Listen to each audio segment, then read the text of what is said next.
নাজমুল হাসান পাপন প্রায় এক যুগেরও বেশি সময় ধরে তিনি বাংলাদেশ ক্রিকেট বোর্ডের প্রেসিডেন্ট আছেন।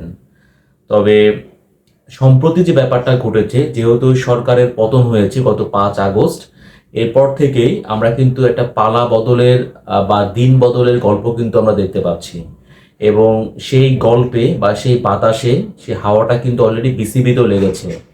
তো তারই ধারাবাহিকতায় বিসিবি সভাপতির পদ থেকে পদত্যাগ করার ইচ্ছা পোষণ করেছেন নাজমুল হাসান পাপন। তার মানে 2012 সালে তিনি বোর্ড প্রেসিডেন্ট হয়েছিলেন, এখন 2024 সাল, অর্থাৎ তিনি অলমোস্ট 14 বছর এই বিসিবি সভাপতি পদে তিনি ছিলেন।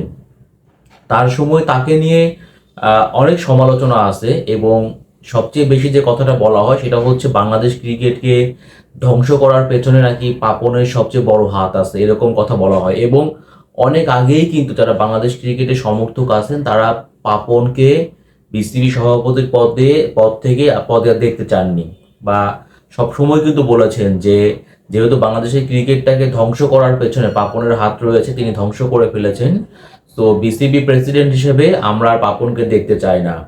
তো তিনি কিন্তু কখনোই নিজ থেকে দায়িত্বটা ছাড়েননি, অনেকবারই বলেছিলেন যে আমি আর এই পদে থাকতে চাই না, আমি ইলেকশন করতে চাই না বলেছিলেন।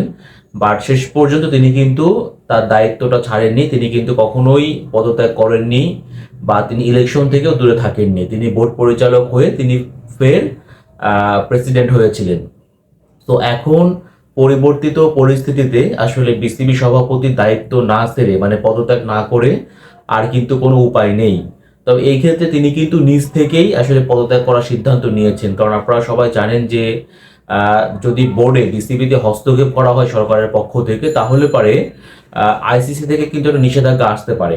সো বাস্তবতা বুঝতে পেরেছেন পাপন, এবং তিনি নিজ থেকেই আসলে পদত্যাগ করতে চেয়েছেন।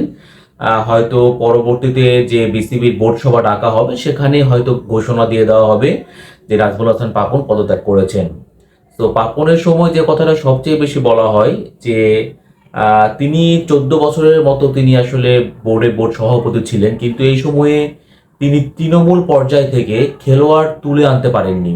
এটা তার সবচেয়ে বড় একটা ব্যর্থতা ছিল, এবং এ কারণেই আমাদের পাইপলাইনটা কিন্তু আজকে সমৃদ্ধ না। আমাদের পাইপলাইনে কিন্তু এরকম কোনো খেলোয়াড় নেই। বাট আপনি দেখেন যে 16 কোটির বাংলাদেশ, এদেশের আনাচে কানাচে কিন্তু প্রতিভা ছড়িয়ে ছিটিয়ে আছে, বাট সেগুলোকে যে তুলে আনতে হবে, একজন বোর্ড প্রেসিডেন্ট হিসেবে তিনি চাইলে পারে এই উদ্যোগটা নিতে পারতেন, কিন্তু তিনি কিন্তু সেই রকম কোনো উদ্যোগ নেননি।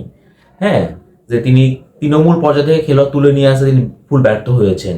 এছাড়া তার সময় আমরা দেখেছি যে দল সিলেকশনেও তিনি কিন্তু সরাসরি একটা প্রভাব বিস্তার করতেন বা ভূমিকা রাখতেন, অর্থাৎ তার সিগনেচার ছাড়া কিন্তু দলটা পাশ করা হতো না। তিনি সিগনেচার দিতেন, তারপর দলটা পাশ করা হতো। ক্লাব ক্রিকেটের কথা যদি আমরা বলে থাকি, ক্লাব ক্রিকেটে যে পরিমাণ দুর্নীতি হয়েছে আমরা কিন্তু দেখেছি যে খেলোয়াড়রা প্রতিবাদ স্বরূপ আমরা দেখেছি একটা খেলোয়াড় তিনি 4 বলে 90+ রান দিয়েছিলেন। সো এর চেয়ে বড় প্রতিবাদ কিন্তু আর কোনো কিছু হতে পারে না। তার মানে কতটা দুর্নীতি হলে পারে আসলে একটা বলার তিনি 4 বলে 90 রান দিতে পারেন। তো ক্লাব ক্রিকেটেও কিন্তু ক্লাব ক্রিকেটে যে দুর্নীতিটা হয়েছিল অনেকবার কিন্তু বিভিন্ন গণমাধ্যমে নিউজ এসেছে, খেলোয়াড়রা সোচ্চার ছিলেন, কিন্তু কখনোই বিসিবি সভাপতি, তিনি যেহেতু সর্বময় ক্ষমতার অধিকারী ছিলেন, তিনি তার সেই রোলটা কিন্তু প্লে করতে পারেননি। তারপরে তার পছন্দের পাত্রদেরকে আমরা দেখেছি, বিশেষ করে বলতে হবে যে ইসমাইল হায়দার মল্লিক, তাকে কিন্তু তিনি এত বেশি ক্ষমতা দিয়েছিলেন যে তিনিও বোর্ডে একটা একনায়কতন্ত্র কিন্তু তিনি প্রতিষ্ঠা করেছিলেন। তো এইরকম অনেক ভুল ছিল, এবং পাপনের গ্রহণযোগ্যতা বা জনপ্রিয়তা কমে যাওয়ার পেছনে সবচেয়ে বড় আরো একটা কারণ ছিল খেলোয়াড়দের উপরও তিনি কিন্তু পক্ষপাত দুষ্ট আচরণ করতেন। এবং যে কথা বলা হয় যে 2017 সালে মাশরাফি যখন টি-20 থেকে অবসর নিয়েছিলেন, তাকে কিন্তু জোর করা হয়েছিল, এবং সেই জোরটা কিন্তু পাপন করেছিলেন হাতুরু সিংহের জন্য। আবার তামিম ইস্যুতেও একটা তামিমের ক্ষেত্রে একটা বড় একটা ইস্যু আছে যে তামিমের প্রতিও পাপন অন্যায় করেছেন বলা হয়। তো এগুলা বিভিন্ন কারণেই কিন্তু পাপনের জনপ্রিয়তা দিন দিন কমে গিয়েছিল। এবং সবচেয়ে বড় কথা, তার এই সময়ে তিনি একটা কথা সবসময় বলতেন যে তিনি ফিক্সড ডিপোজিট, অর্থাৎ 900 কোটি টাকার ফিক্সড ডিপোজিট তার সময়ে হয়েছে, যদিও সেটা এখন 1000 কোটি টাকা হয়ে গিয়েছে। বাট তিনি ফিক্সড ডিপোজিট করলে পারেও খেলোয়াড়দের যে ব্যাপারটা, খেলোয়াড়দের সুযোগ সুবিধা থেকে শুরু করে ক্লাব ক্রিকেটকে স্বজনপ্রীতি বা দুর্নীতি মুক্ত করা, খেলোয়াড়দের সুযোগ সুবিধা, তৃণমূল পর্যায় থেকে খেলোয়াড় তুলে নিয়ে আসা, হ্যাঁ, বিভিন্ন বিষয়ে যেহেতু তিনি সরাসরি হস্তক্ষেপ করতেন এবং তার সময় বাংলাদেশ ক্রিকেট দল আমরা দেখেছি 14 সাল থেকে 15 সাল থেকে 16 সাল পর্যন্ত বা 17 সাল পর্যন্ত বাংলাদেশ দল যে সাফল্যটা পেয়েছিল তারপরে কিন্তু সে ধারাটা ধরে রাখতে পারেনি।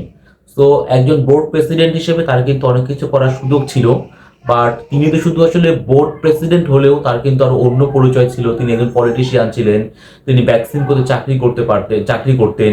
তো তিনি কিন্তু বোর্ডকে এরকম ভাবে সময় দিতে পারেননি, তিনি কিন্তু সব বিষয়ে নজর রাখতে পারেননি এবং সেই কারণে ন্যাশনাল টিমকে নিয়ে বাংলাদেশ মানুষের যে স্বপ্ন, সেই স্বপ্নটাকে ধূলিসাৎ হয়ে যায়। সো বিভিন্ন দিক থেকে তার এই 14 বছরের সময়ে বোর্ড প্রেসিডেন্ট থাকার সময়টাতে আসলে সমর্থকরা তো বাংলাদেশ ক্রিকেটটাকে অনেক ভালোবাসেন। তারা যে প্রত্যাশা করেছিলেন, তাদের যে চাওয়াটা ছিল, এই চাওয়াগুলো যখন বাস্তবায়ন হয়নি তখন কিন্তু তিনি সব দিক থেকে সমালোচনা থেকে বিদ্ধ হয়েছেন। বাট নিজ থেকে তিনি কিন্তু কখনো পদত্যাগ করেননি, যেহেতু সরকারের এখন পতন হয়েছে।